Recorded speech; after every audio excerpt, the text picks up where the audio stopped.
ګرانو کتونکو سلامونه. موږ سره چې موجود دی د موجب خان ایډوکیټ دی.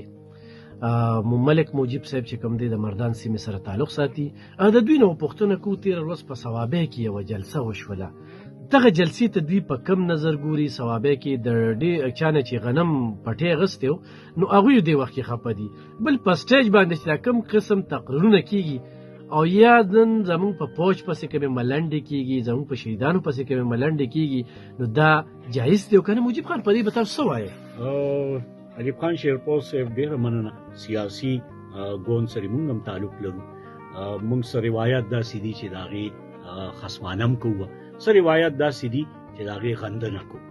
زموږ په سیاست کې چې دا څونه ګند راغی، دا مخالفت راغی، چغې سورې راغلې، کنځل راغله، موږ هر سیاسي ګوند د دې غنده نه کوو. چونکې زما تعلق د پی ډي ایم سره دی او د پی ډي ایم کې زه د ضلع مردان د خپلې پارټۍ د طرف نه نماینده یم.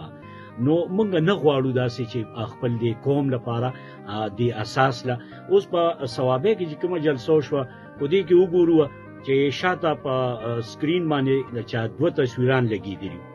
ما یا په دې صوبه کې د دې دا دوه نماینده دي مشران دي، خو دا موږ ته ښیي څه دننه اندروني اختلاف راته ښیي او د یو بل هغه ګروپ بندۍ راته ښیي چې یاره په دې جومات کې څونه ډړهبندۍ شروع شوي دي. او بیا که وګورو زه به خپل سیاسي مشرانو ته هم دا پیغام ورکړم چې زمونږ یو ډېره ښه موقع په لاس په ګوتو راغلې وه، هغه موقع هم زمونږ ضایع کړه.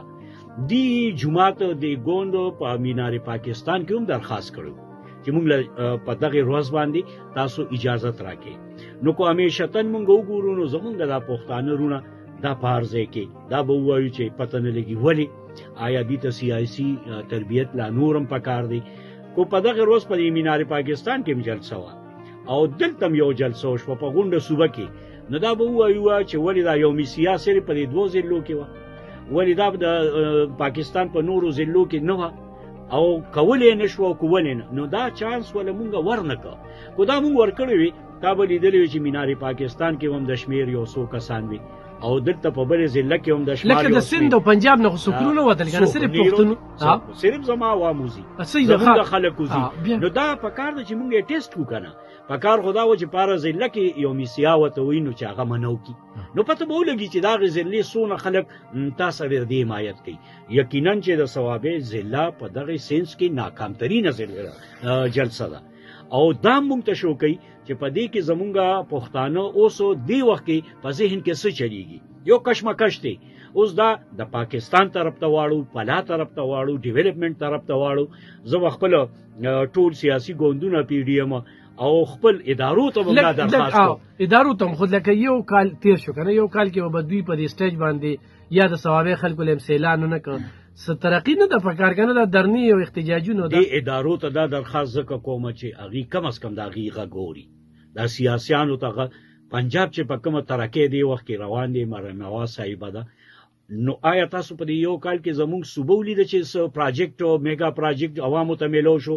نو که مونږ دغه وضو او ډرامې کوو نو زما عوام دې سره سفر کیږي.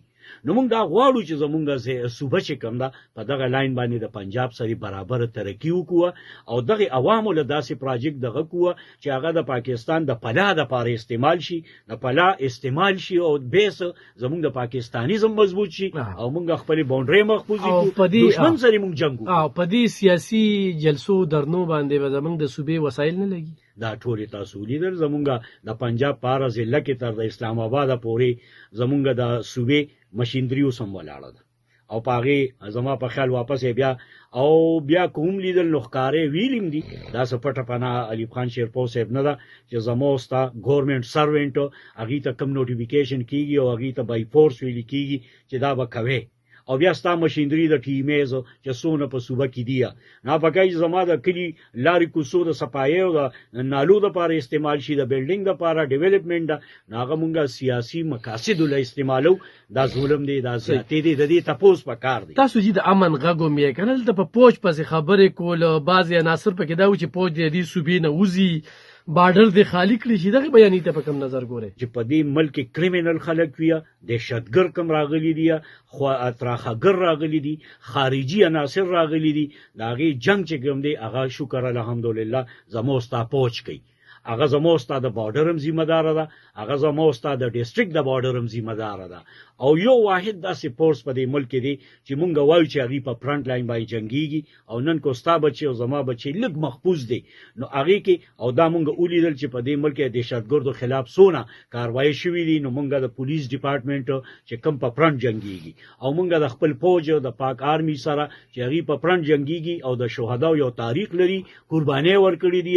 نو مونږ وایو چې زمونږ د ملک په ان شاء الله دی د ترخګرونه صفاقي، او ان شاء الله دلته بیا دا غینه بعد نور سیاسي ډیولپمنٹ روان یو کیږي. ډیره زیاته مننه ګرانو کتونکو. دا ملک موجب خان ایډوکیټ چې د امن جرګې خیبر پښتونخوا ضلعي جنرال سیکریټري، ډیره زیاته مننه.